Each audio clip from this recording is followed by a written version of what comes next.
Bien, la idea era compartir con vosotros pues un ratito para hablar del tabaco, del tabaquismo pasivo, ¿no?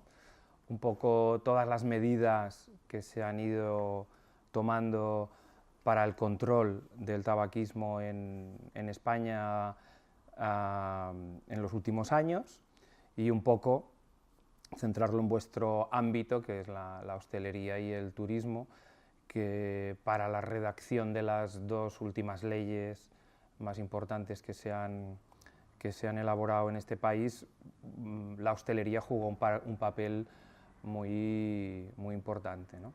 Y un poco la introducción de qué es el tabaco, qué entendemos y tal, también me quiere servir o os la quiero poner encima de la mesa para que entendáis el por qué se llega a la ley del 2005 y a la ley del 2010, ¿no? Porque de hecho todo es una evolución, ¿no? De hecho, hace 15 o 20 años, yo estoy en este tema de estudiar el tabaquismo, empecé en el año 95, o sea que han pasado unos cuantos años.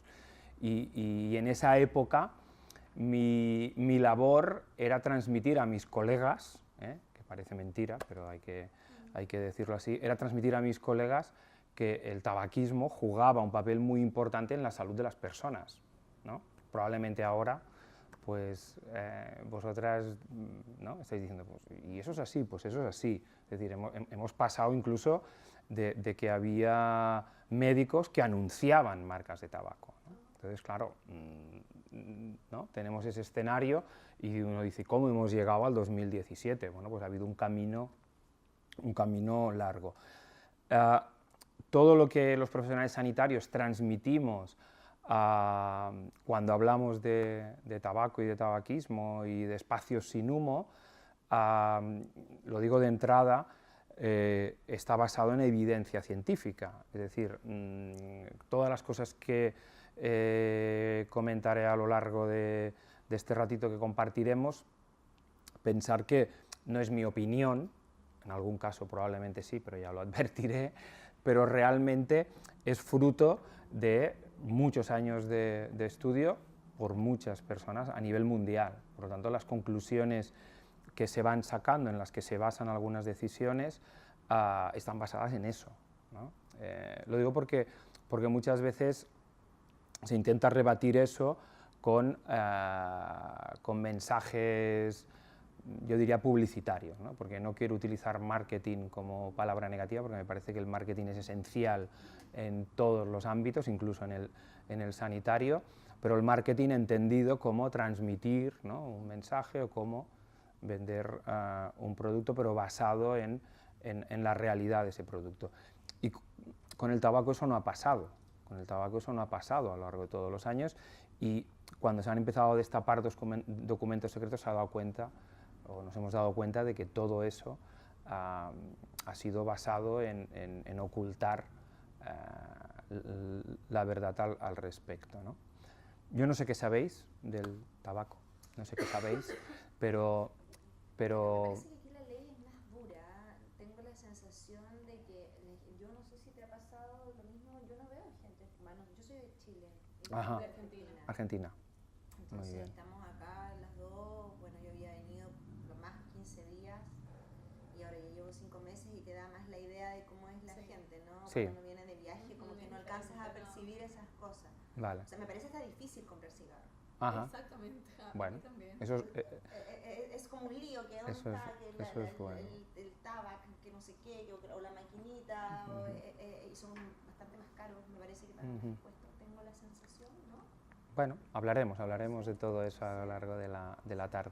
Bueno, de hecho el tabaco es esa cosita, ¿no?, ese cilindrito que parece que solo hay hojas de tabaco en su interior, pero realmente lo que cuando el tabaco empezó a ser un problema de salud pública fue cuando se empezó a manufacturar, es decir, que se fabricaban millones de cigarrillos. Y cuando las empresas de tabaco se dieron cuenta que era una droga que provocaba adicción a los consumidores. Entonces, es muy fácil vender un producto que tu cliente va a tener una adicción física. Es decir, lo único que necesitas es que sea adicto, ¿no? Tú puedes vender ropa y lo que tienes que hacer es ganarte con tus diseños y cada... Pero claro, si alguien lo haces adicto a un producto, es muy fácil venderlo. Entonces, el tabaco tiene aproximadamente unos 4.000 componentes, ¿no? Y una de las cosas que hay que tener claras es que ninguno de ellos es útil ni es beneficioso para la salud de las personas, ninguno de esos 4.000. Y por lo tanto, a partir de ahí, y desde los años 60, eso se empezó a conocer a nivel mundial, es cuando empieza toda esta corriente de regulación y control del consumo, ¿no? Y aparte, pues es cuando se empieza a descubrir toda la relación que tiene con la salud de los consumidores en una primera instancia,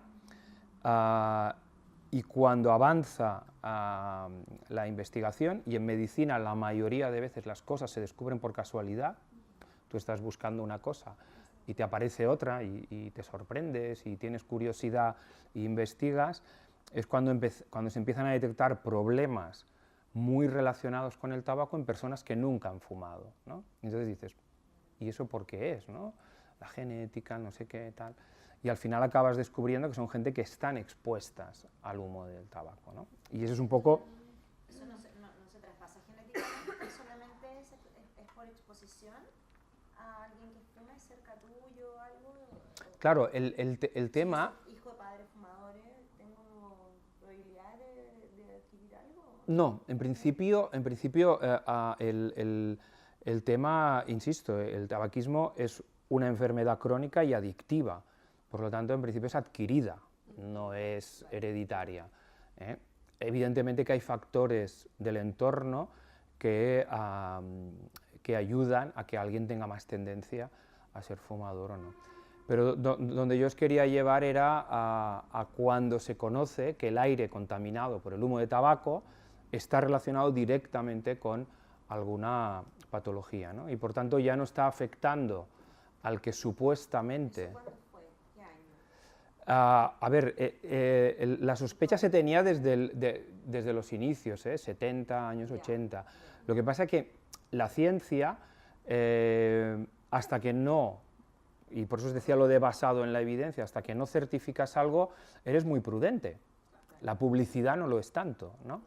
Y entonces, y probablemente no tiene que serlo, tampoco cada uno con su terreno. Entonces, hasta que eso no se certifica, no se empieza a conocer, a difundir. Y cuando se difunde, evidentemente tienes una gran potencia, que es la industria del tabaco a nivel mundial, que contrarresta con muchísimas otras cosas, ¿no? Y una de las claves es controlar la publicidad, porque realmente siempre decimos que el tabaquismo es una enfermedad transmisible y el vector, ¿no? El vector es a través de lo que se transmite una enfermedad, ¿eh? El vector puede ser el aire, ¿no? Pero en el caso del tabaquismo el vector es la publicidad y es lo que ha hecho que mucha gente empiece a fumar, porque nadie compra algo que le va a producir un daño. Por lo tanto, claro, tú no puedes vender un producto diciendo te va a producir esto y hacer la lista de las 25 enfermedades, nadie lo haría.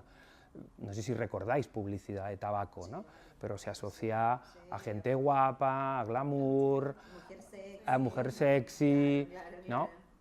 Y todo tiene un porqué, es decir, la mujer no entra, por lo menos en Europa, a consumir tabaco coincidiendo, ¿no? Y yo siempre hago el símil del 68, que queda allí muy lejos, en 1968, cuando se quemó el sujetador como símbolo de libertad de la mujer, ¿no? La tabacalera aprovechó y dijo, oye, pues ya que van quemando sujetadores, ¿por qué no queman cigarrillos, ¿no? Y asociaron el que una mujer que fumaba era libre, etcétera, ¿no? Y aprovecharon esos momentos históricos para introducir su producto, porque además, insisto, lo tenían muy fácil. En el momento en el que alguien empieza a fumar, se engancha. El 90% de las personas acaban siendo dependientes de esa droga, por lo tanto, ya está. Tú lo pones en contacto y sabes que vas a tener un cliente asegurado por una necesidad física, ¿no? Retomando el tema del aire contaminado por el humo de tabaco, cuando se empieza a hablar de que ese aire contaminado está afectando al no fumador y evidentemente también al fumador, es cuando se empieza a estudiar, ¿no? Y dice, bueno, el aire contaminado por humo de tabaco, ¿por qué? ¿Qué es lo que hay en ese aire que llamamos contaminado por humo de tabaco? Hay dos corrientes, la corriente principal, que es la corriente que de alguna manera es menos lesiva, que es la corriente de lo que inhala el fumador y lo que exhala. Ese humo que vemos que tira el fumador tiene unas condiciones, ¿no? Filtrado, porque los pulmones del fumador nos lo ha filtrado, por lo tanto hay cosas que ya se ha quedado dentro y las otras las ha expulsado, y esa sería la corriente principal, pero luego hay la corriente secundaria, y es la punta del cigarrillo cuando se quema sale humo, a través del papel también sale humo, y todo eso componen el humo ambiental de tabaco. Y todo eso se estudia y se detectan una serie de partículas, una serie de componentes que son los que afectan la salud. Y a partir de ahí es cuando se empieza a trabajar el tema de controlar los espacios, ¿no? Y un poco, primero, la primera legislación aparece sobre los lugares de trabajo, ¿vale? Donde, perdón, antes de ir ahí, tenemos el tabaquismo activo, tenemos el tabaquismo pasivo, y desde la OMS se empieza a trabajar cómo controlar todo eso, ¿no? Y sale un proyecto, que es lo que os quería comentar, que se llama Empower, M-P-O-W-E-R, ¿vale? Como el acrónimo de lo que quiere decir cada una de la M. Querría decir monitoraje, y el monitoraje es, en cada uno de los países, controlar el número de fumadores, controlar o por lo menos tener cuantificado, y eso se hace con la encuesta de salud en España, y también un poco ver qué es lo que se está haciendo sobre las políticas en tabaco. La P sería proteger, y ahí es donde se incide a proteger a las personas no fumadoras, porque se descubre que el aire contaminado con humo de tabaco es perjudicial, por lo tanto hay que empezar a tomar acciones para proteger a esa población, a la adulta, pero principalmente a los menores, que no pueden decidir. Un niño de un añito pues vive en un entorno y se le expone a una serie de riesgos que de alguna manera hay que controlar. La O sería ofrecer, y se refiere a ofrecer ayuda a la gente que quiere dejar de fumar, por lo tanto ya tenemos las tres acciones que se han de tomar. La W sería la advertencia, el warning, ¿no? El warn. Y eso va encaminado a transmitir esa información, es decir, hay que llevar lo que se ha averiguado en la ciencia a que la población lo conozca, que luego libremente uno decida qué va a hacer, pero por lo menos que lo conozca. Es decir, lo que hay que contrarrestar es esa falsa publicidad, ¿no? y explicarle a la población qué pasa cuando consumes eso. No tanto para los que ya lo consumen, porque les creas, ¿no?, un dilema, y en algunos casos ambivalencia, que les va a llevar a plantearse dejar de fumar, pero sobre todo a los que intentan iniciarse, ¿no? Y por lo tanto, esa sería otra de las estrategias a tomar. Y luego las advertencias, que es todo lo que tiene relacionado con lo que vemos en las cajetillas. No sé si igual en vuestros países no, pero en Europa empieza a haber esas advertencias. Y por último es el tema del precio, la R es el tema del precio, donde en España, dentro de los países europeos, es el lugar donde es más barato. De hecho, los estancos fronterizos de nuestro país tienen unas ventas muy amplias, porque de Francia baja gente a comprar tabaco, y los turistas se llevan todo lo que les permiten llevarse, porque es muy barato el tabaco aquí comparado con otros países, ¿no? Y de hecho, en lo que se está trabajando actualmente es en una reforma de la ley donde se incida sobre eso, con un objetivo. Es decir, yo antes te oía que decías leyes restrictivas, a mí me gusta hablar de leyes protectoras, ¿no? Simplemente porque lo que pretenden es regular los espacios, que luego entraremos, y en el tema de los impuestos lo que estás haciendo es regular la entrada de nuevos consumidores, porque no olvidemos, ¿a qué edad pensáis que la gente empieza a fumar? Más o menos. 14, 13, bueno, aproximadamente sobre los 12, pero a los 10 ya hay niños o niñas que tienen su primer contacto con el tabaco, ¿vale?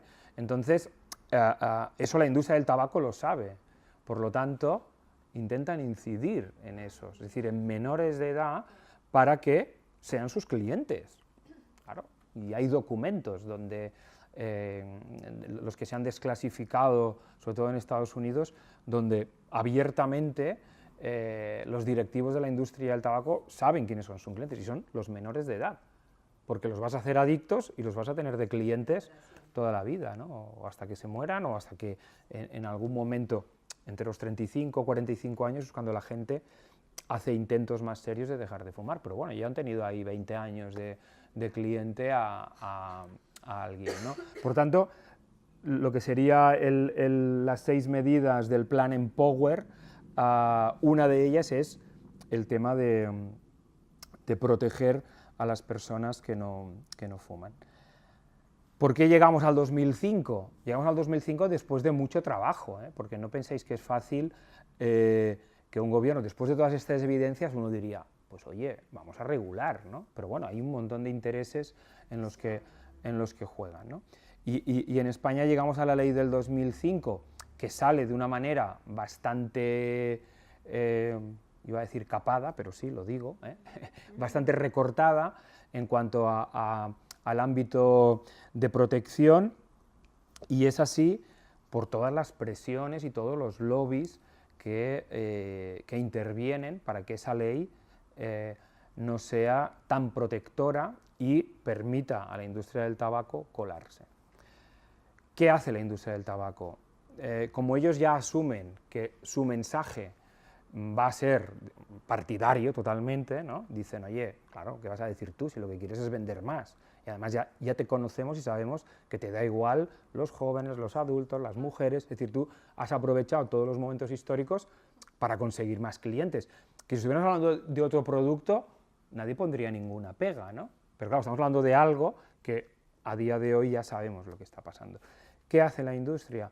Como la ley iba a recaer sobre el mundo de la hostelería, ¿a quién van a buscar? A los hosteleros, ¿vale? Y hay documentos donde hay asociaciones de hostelería, el gremio no sé qué, tal, que son los portavoces de la industria del tabaco, y cuando salió la ley, pues los primeros que decían, es que vamos a perder dinero, porque claro, no vamos a tener clientes, ¿no? Nadie va a querer venir a nuestro restaurante, ni nadie va a querer venir a nuestro hotel, porque claro, le voy a prohibir fumar, ¿no? Y todos estos mensajes, ¿no? El tema de, ¿por qué tengo que coartar la libertad de mi cliente? ¿Por qué? ¿No?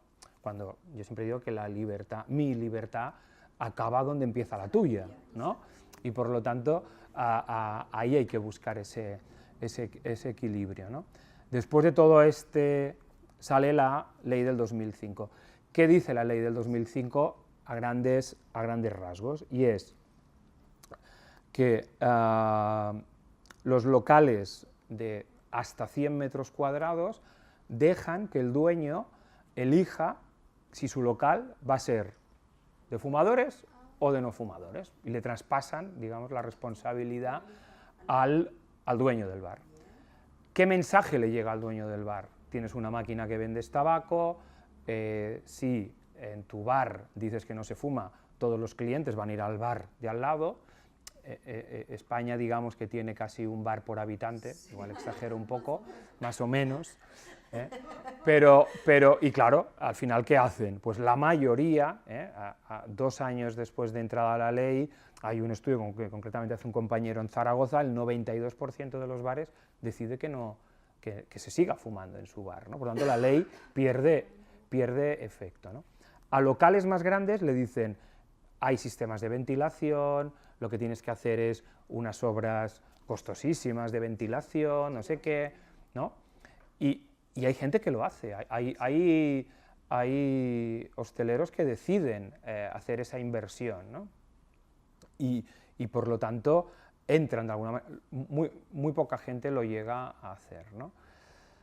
Durante esos años se demuestra de que, porque aunque había poquitos, algunos había, se empieza a trabajar sobre el personal, ¿no?, que trabaja en esos locales. Es decir, porque si en todos los lugares de trabajo, en todas las oficinas, en todos los sitios, ya se prohíbe fumar, ya se protege al trabajador, ¿no?, el trabajador que quiera fumar, pues sale a la calle y fuma, pero no fuma dentro de la oficina y contamina, ¿no?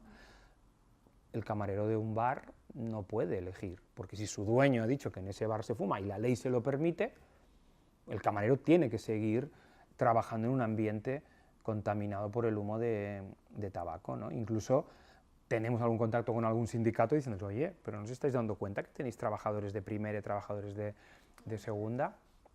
Y a partir de ahí se empieza a movilizar el cambio de la ley y llegamos a la del 2010. En diciembre del 2010 lo que se consigue es que en todos los espacios cerrados públicos no se permita fumar. Cerrados públicos. ¿Un estadio de fútbol se puede fumar? Un estadio de fútbol es abierto, por lo tanto ahí se podría fumar. Cuando decimos cerrado nos referimos a techo y 4 paredes. Y entonces ahí ya no se da la opción de elegir a partir del 2 de enero, y a los hoteles se les permite que 1/3 de sus habitaciones puedan ser de fumadores, pero tienen que estar señalizadas como tal. Y todavía hay algún cliente que decide ir a una habitación de fumador. Todavía se permite ese tercio, ¿no?, de habitaciones donde se permite. No, en principio la habitación que es destinada... No, fumaron dentro, hay ceniceros dentro de las habitaciones de fumadores. Es decir, se permite fumar y el cliente acepta, y probablemente son clientes fumadores, evidentemente, aceptan esa condición. Por eso digo que la en algunos aspectos se podría mejorar y se podría hacer más protectora, ¿vale? ¿Qué se consigue con esto? Que evidentemente la responsabilidad no recae sobre el dueño del local, sino que recae, pues como tiene que ser, sobre los legisladores, que son los que hacen las leyes. Yo siempre lo comparo con el cinturón de seguridad, es decir, en España ya ni recuerdo cuándo fue obligatorio y se multaba a la gente que no llevaba el cinturón de seguridad, y en ningún momento se dijo, hablando de los hijos, ¿no?, pues los niños, el padre que decida si quiere poner el cinturón o no, era obligatorio, porque era una medida de protección, que evidentemente si tienes un accidente y llevas el cinturón de seguridad, tu riesgo de lesiones era menor, ¿no? Y también hubo su problema de adaptación, pero ahora yo creo que todo el mundo de manera automática se sube al coche y se coloca el cinturón, ¿no? Y se coloca el cinturón. Quizá ahora en 2017 también pasa lo mismo, nadie ve raro entrar a un restaurante o entrar a un bar y que esté limpio de humo, ¿no? También se advirtió de que, ¿no?, y había como ciertas amenazas de que no iba a ser aceptado por la población, etc., etc., etc. Y al final se ha visto, nosotros la semana del 31 de mayo, que el 31 de mayo es el Día Mundial sin Tabaco, siempre hacemos una encuesta y mayoritariamente las personas aceptan esa normativa porque la entienden como una normativa protectora. También es cierto que la sociedad ha evolucionado, es decir, llegar a donde se llegó en enero del 2011 requiere un proceso, ¿no?, de concienciación de la sociedad del por qué se hacen esas cosas, ¿no? Y yo creo que al final, de alguna manera, se ha conseguido que eso sea así, ¿no? Aunque, insisto, desde la industria del tabaco se sigue intentando sortear la ley de diferentes maneras.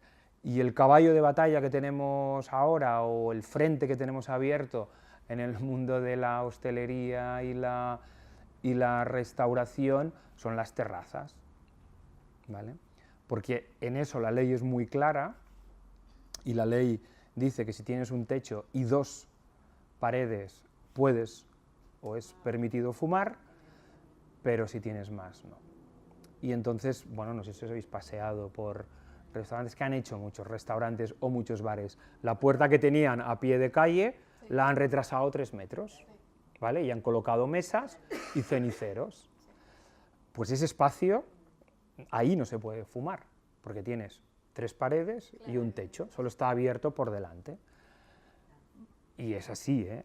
Incluso entras a hablar con el dueño y te dice que no, que eso es legal, cuando no lo es. ¿Cuál es el problema? Que probablemente cuando va el inspector, que suele ir de lunes a viernes en horario de mañana, pues probablemente no hay nadie, o ve a alguien fumar, advierte, recogen los ceniceros y ya está. Pero al día siguiente vuelve a pasar, ¿no? Incluso en invierno hay muchas terrazas en Barcelona que acaban cerrando las 4 paredes. ¿Por qué es una terraza? Porque está en medio de la acera, pero sigue estando, ¿no? Y evidentemente eso es un tema en el que ahora se está intentando trabajar y con el nuevo reforma que se pretende o que se está trabajando de la ley, se está incidiendo en ese tema, porque todavía sigues poniendo en riesgo a la gente que está allí dentro. Y muchas veces ya no es una cuestión de me molesta o no me molesta, porque se pretendía que el tema fuera educacional, lo típico, ¿no? Pues hay que respetar pero eso se ha demostrado que hasta que no ha entrado la ley y ha habido alguna sanción, no se ha hecho. Pero no se ha hecho porque el fumador sea irrespetuoso, ni mucho menos, porque el fumador es un adicto y por lo tanto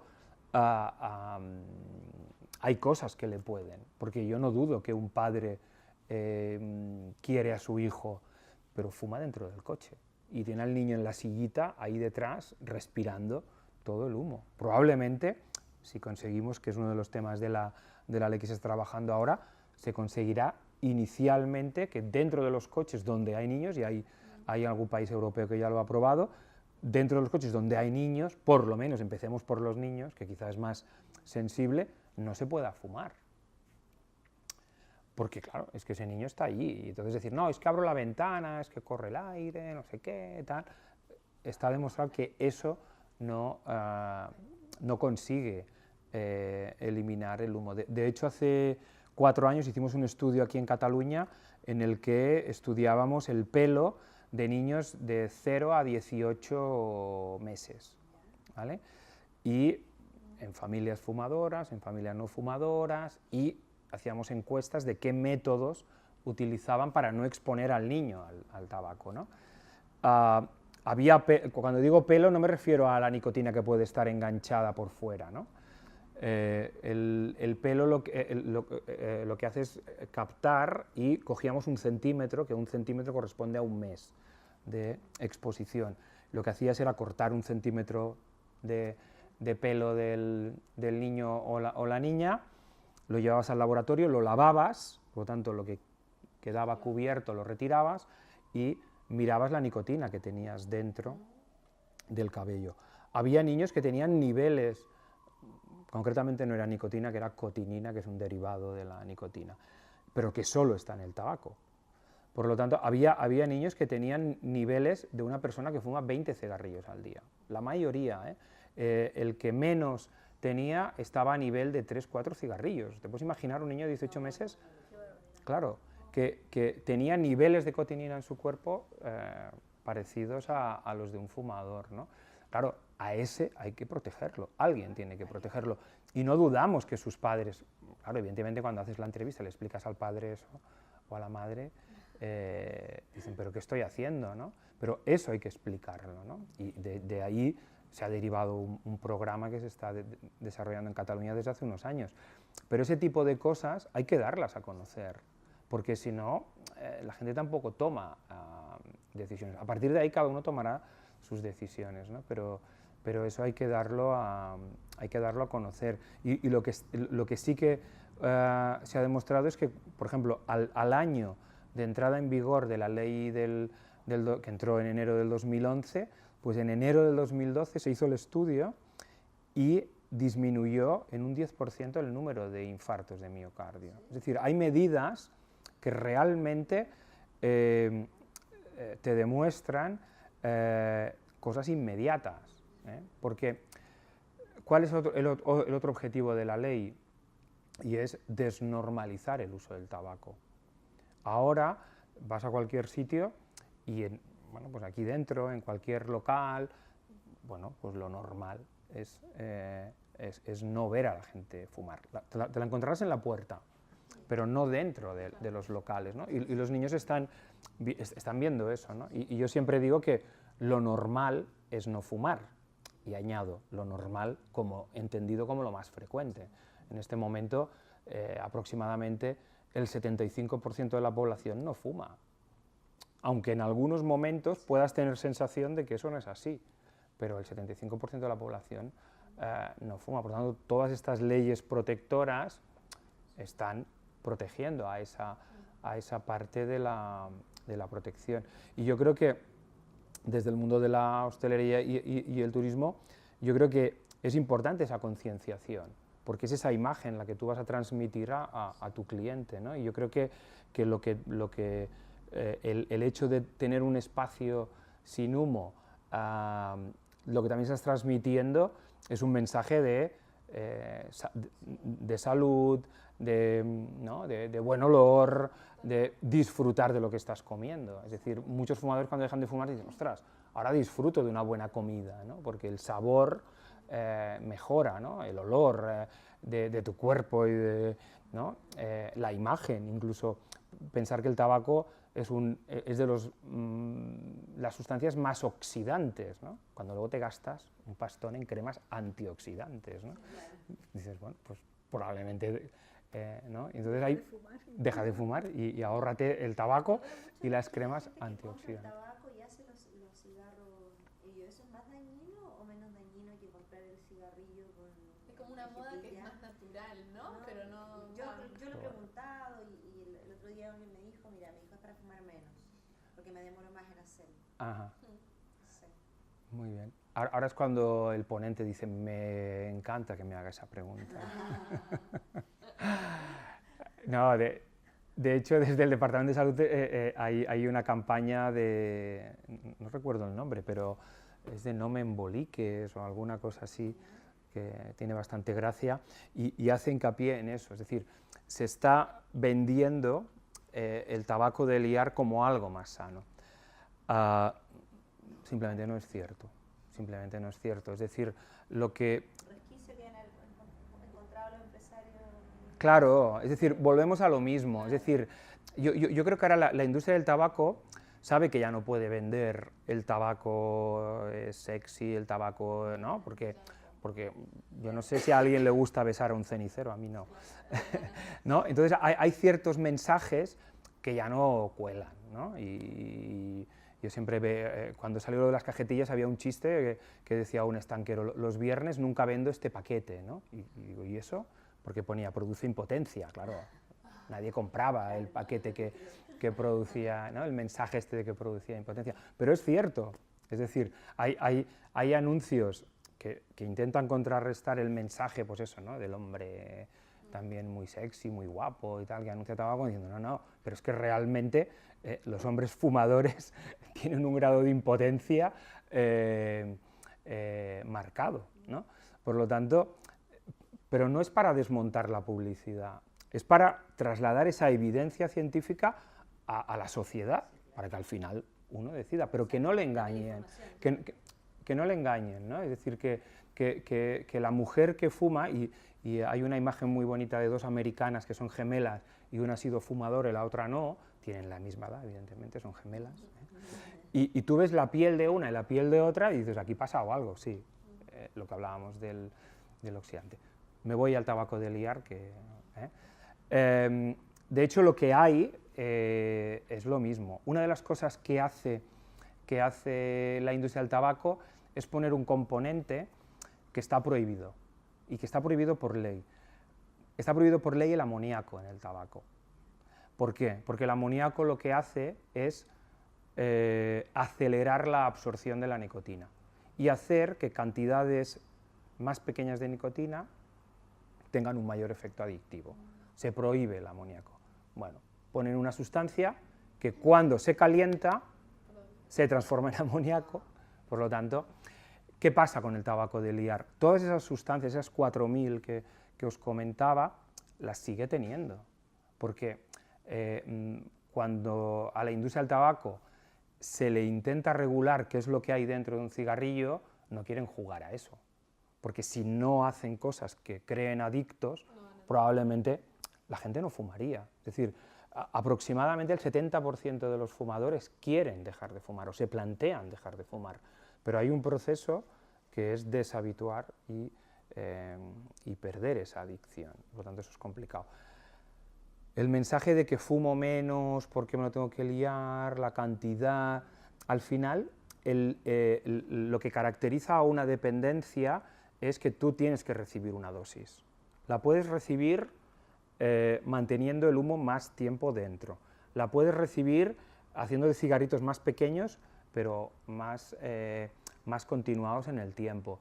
Es decir, cuando tú tienes esa dependencia, tú no vas a parar hasta que tu cuerpo tiene ese nivel de nicotina, que es el que necesita para funcionar, ¿vale? ¿Qué pasó con el tabaco light? Lo mismo, la gente decía, es que parece que es... No, light, cuando empezó la moda de que es más sano, es igual. La gente que se fumaba un light, pues igual necesitaba fumarse 2. ¿Por qué? Porque da lo mismo, tu cuerpo necesita una dosis y se la vas a dar, porque si no, te va a crear lo que se llama el síndrome de abstinencia. La ansiedad, ¿vale? Hay gente que lo utiliza, ¿no? Pues para ir al lavabo, porque va bien para el tránsito, no sé qué, pero no es que vaya bien, es decir, es que tu cuerpo se ha adaptado a esa sustancia y por lo tanto la acaba necesitando, ¿no? Yo creo que un poco el tema está en trabajar esos aspectos, ¿no? Uno es el tema de informar y que la población sepa los datos que maneja y luego intentar regular, que no prohibir, regular el ámbito donde se consume y cómo se consume y ayudar al que quiera dejar de fumar. Yo creo que son 3 pilares importantes en el tema del control y la regulación del tabaco. ¿Estos electrónicos, Joan? ¿Qué diferencia hay con el tabaco? Me refiero también. Qué preguntas más chulas me estáis haciendo, ¿eh? No, es que ese es un tema que me apasiona también. ¿A qué cigarrillo electrónico te refieres? ¿Al que venden en una tienda oriental o a ese que está recubierto de cristales de Swarovski que vale 500 euros? Hay uno que sacó Philip Morris, ¿no? Sí, las habituales. Sí. A ver, de hecho, el cigarrillo electrónico está en el mercado porque aprovecha un vacío legal, ¿vale? Entonces se vende como tecnología electrónica y por lo tanto no tiene que pasar controles sanitarios. Yo creo que fue en Lloret, en algún pueblo, vi que ponía control sanitario por la Generalitat y entré y dije, oye, ¿me puedes enseñar? No, lo tiene mi jefe. Digo, ¿tu jefe? ¿Estás seguro? Ya no tiene el rótulo puesto porque se lo inventó directamente, ¿no? Porque los cigarrillos electrónicos no han pasado ningún control sanitario. Es más, no sabemos los componentes, es decir, se han hecho estudios de coger la misma ampolleta donde pone aquí hay 2 miligramos de nicotina o aquí no hay nicotina y en el que pone 2 miligramos, pues hay 4, en algunas botellitas hay 1, en algunas hay 2, en las otras... ¿El qué? No, porque no pasan ninguna regulación sanitaria, no entran por la vía de regulación sanitaria. Han aprovechado ese vacío legal para colarse en el mercado. Y entonces lo están vendiendo como que ayuda a dejar de fumar, es menos tóxico, pero sin ninguna base científica. Es decir, no existe ninguna base científica porque no se ha hecho ningún estudio en el que tú puedas analizar qué hay. Porque analizas este botecito de esta marca en Barcelona y analizas el mismo botecito de la misma marca en Zaragoza y no coincide. O lo haces en una tienda o lo haces en otra y es que no sabes lo que hay dentro, ¿no? Entonces el dispositivo que lo calienta y que transforma el vapor, es un vapor con tóxicos. Incluso el mecanismo libera partículas de metal, porque nadie ha regulado eso para que entre dentro del pulmón. Yo tampoco quiero decir que sea peor, lo que sí que quiero decir es que es algo que no necesitamos. Es decir, es un producto que la sociedad no necesita, porque no está aportando nada y no ha demostrado que ayude a dejar de fumar. Por mucho que, evidentemente, en toda la publicidad sale gente diciendo ¡ay, gracias al cigarrillo electrónico que me ayudó a dejar de fumar! La realidad es que la mayoría que utilizan cigarrillo electrónico hacen un consumo dual, y es decir, consumen cigarrillo electrónico, fuman cigarrillo electrónico, yo insisto en la palabra fumar, porque se utilizan eufemismos, vapear y cosas como más bonitas de decir, fuman cigarrillo electrónico y fuman cigarrillo convencional. Por lo tanto, yo creo que debería haber mayor regulación, tampoco, y estamos llegando tarde.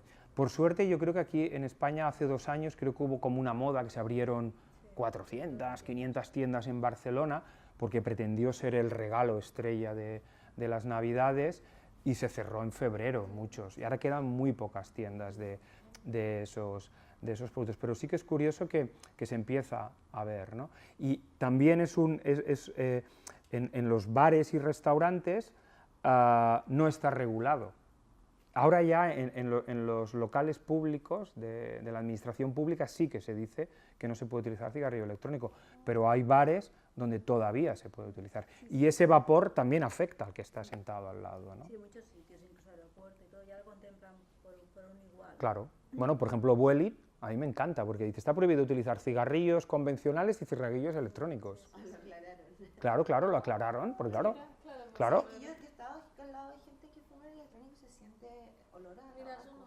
Bueno, claro, y ponen aditivos, pero claro, el otro problema es que, evidentemente, del tabaco ya ni vamos a hablar, porque es difícil saber qué ponen allí, y lo que les piden es que un análisis en frío, pero cuando todos esos productos se calientan y se transforman en humo, es lo que se hablaba del amoníaco, ¿no? Amoníaco no tengo ya, pero cuando lo calientas sí.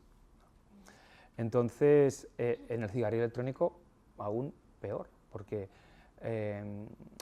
se atreven a decir que ayuda a dejar de fumar cuando no han hecho ningún estudio. Es decir, nadie se atrevería a decir este medicamento va bien para la tensión arterial sin unos estudios detrás, con una dosificación, que expliquen el mecanismo. Por eso siempre pregunto, ¿el que vale 500 euros o el que vale 30? ¿No? Porque al final es que uno habla de cigarrillo electrónico, pero hay 400 modelos diferentes. Claro. Y se intentan englobar todos en uno. Y yo no estoy diciendo que uno sea mejor que otro, lo que estoy diciendo es que no se sabe lo que son, porque no lo explican, porque no lo necesitan explicar.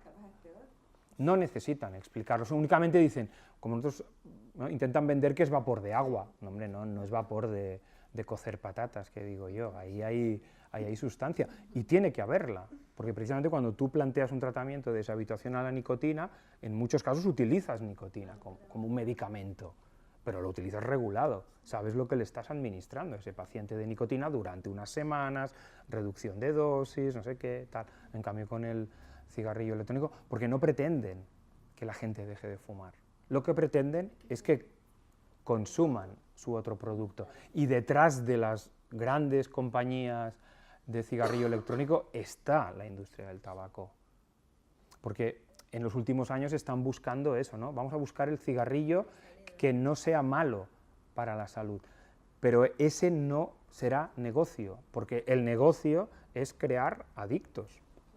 Y acá están asociadas las compañías de tabaco en una sola, digamos, una asociación, hay como una compañía de tabaco de Cataluña, porque tú no sé, por decirte algo, no. ¿Cómo funciona, cómo presionan ahí? Hay multinacionales, y entonces lo que hacen es fusionarse entre ellas. Creo que hay como 3 o 4, no hay muchas en el mundo. Sí, siempre son como pocas. No hay muchas en el mundo porque precisamente son más fuertes. Y en España, por suerte, Tabacalera dejó de ser del Estado. Era del Estado, claro, es que el Estado ganó mucho dinero vendiendo tabaco y regulando la venta de tabaco. Claro, por eso es difícil hablar de todo eso, ¿no? Y entonces, cuando tú te sientas con la gente que legisla, cuesta a hacerles entender eso, y bueno, hay presidentes de comunidades autónomas que se sientan con la industria del tabaco, pues yo qué sé, porque hay una comunidad autónoma donde se fabrican las máquinas expendedoras de tabaco, claro, tendrán que reciclarse y hacer máquinas expendedoras de cepillos de dientes, de chicles, de preservativos, de lo que quieran, pero no de tabaco. Entonces, claro, siempre amenazan con el, claro, vais a perder puestos de trabajo, no sé qué, bueno, los sectores se reconvierten, o sea, en ese sentido hay que trabajar en esa línea, pero bueno, claro, la industria del tabaco tiene mucho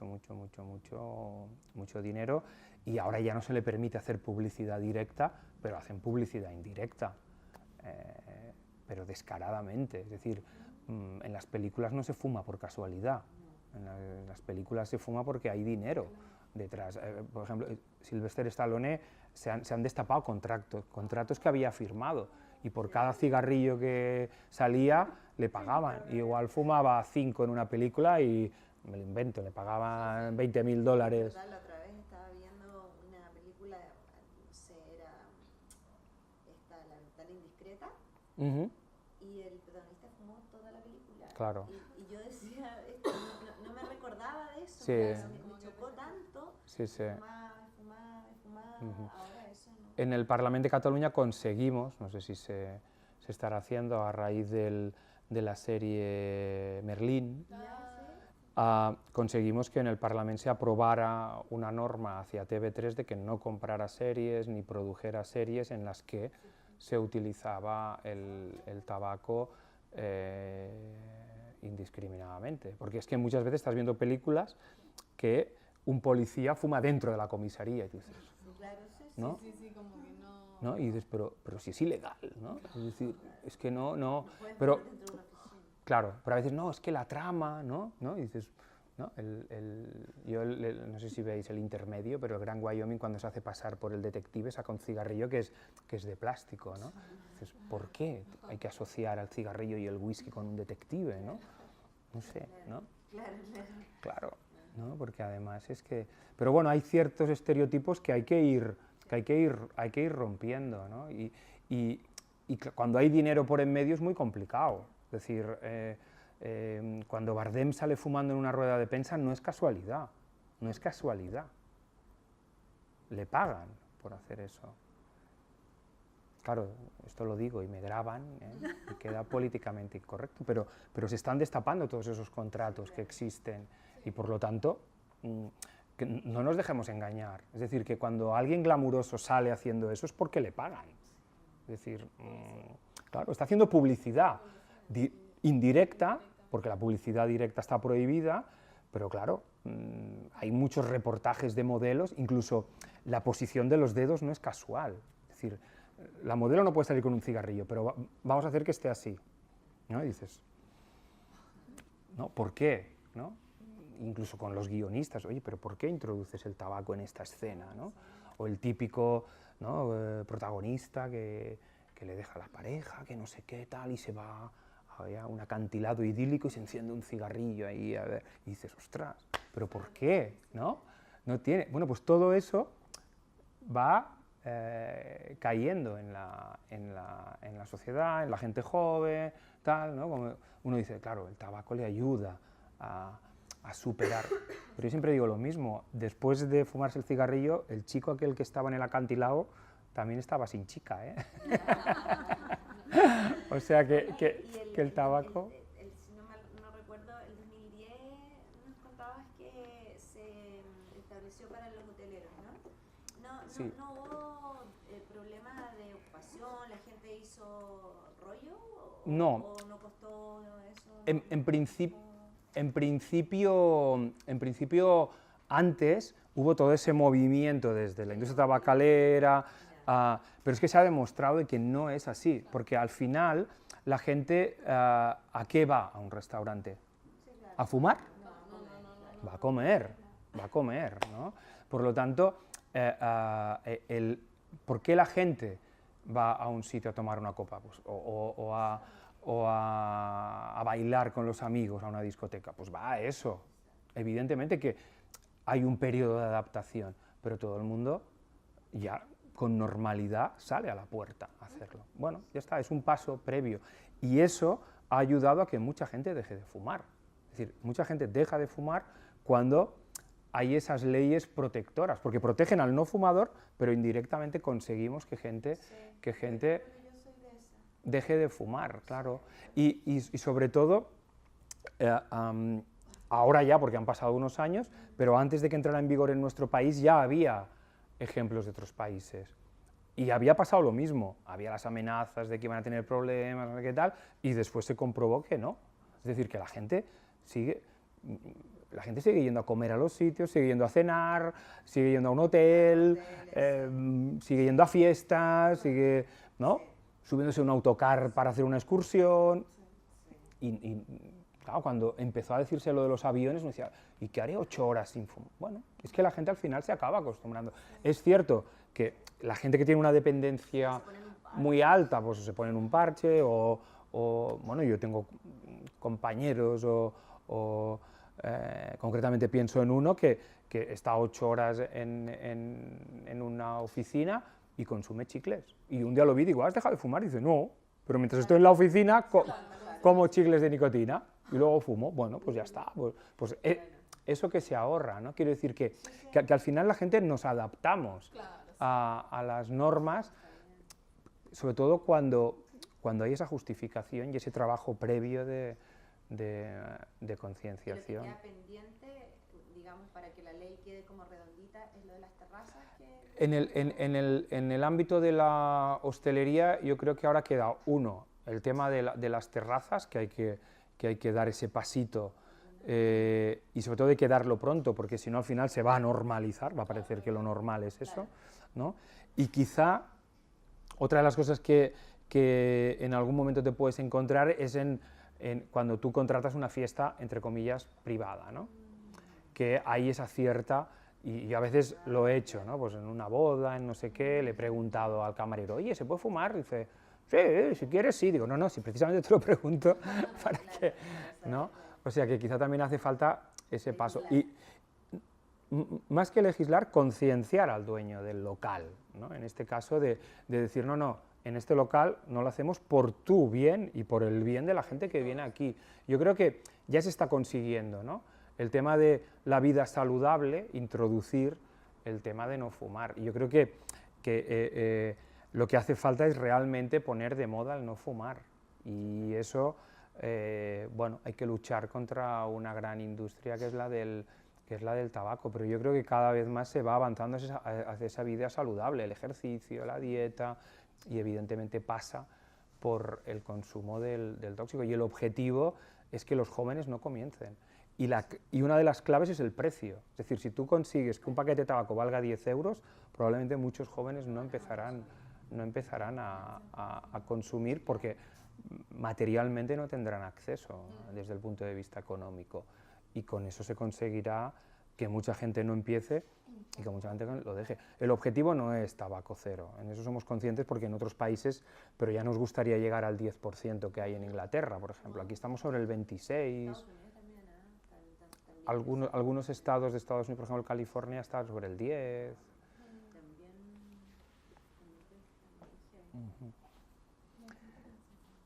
En Chile también muy similar también.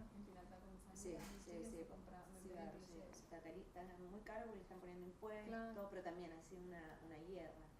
Ha sido muy similar a lo que tú me comentabas. Bueno, pensar que hay compañías tabaqueras que tienen más dinero que todo un país. No, y mueven. Claro. Bueno, de hecho se están centrando en el tercer mundo, intentando introducir el tabaco en países del tercer mundo, simplemente porque hablan con el gobierno y le dicen, oye, ¿qué quieres? ¿No? Exactamente, así es. Muy bien. Pues no sé si tenéis más cuestiones o más preguntas. Sí, interesante. Pues nada, muchas gracias.